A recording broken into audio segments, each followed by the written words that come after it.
I recently treated a good friend of mine who was complaining. I think she had like a 3-day history of radiating pain down into her arm. And we've talked about sciatica in the past, very similar, radiating pain down into the leg. And she was so concerned about the arm itself, rightfully so, she was pretty uncomfortable. But I explained to her that when we have radiating numbness, tingling, sharpness, it's likely an issue in the neck or potentially in the low back. There's essentially compression, pinching, irritation of a nerve.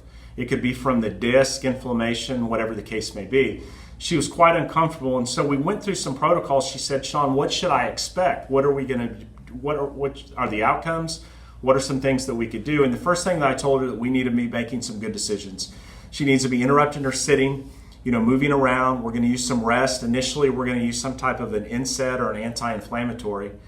In those types of cases, I don't think manipulation is going to be the best treatment option because we want to allow that area to have a chance to heal. We don't want to get in there and move it around and potentially irritate it. Therapy is a fantastic option, and we simply want to work on is gentle stretching and maybe some stability stuff, strengthening to the neck or the low back region. And from there, we want to see how they respond.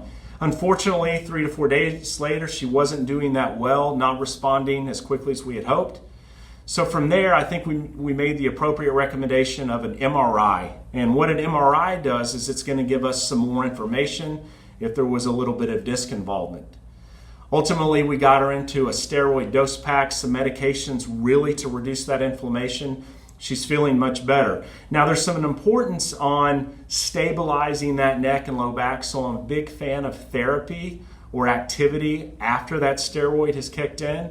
And then unfortunately, in some cases, if the oral steroid doesn't work as well as it should, injection therapies with pain management physicians could be an option as well. So if you have radiating pain down into your arm and leg, I think it's important you need to consult someone.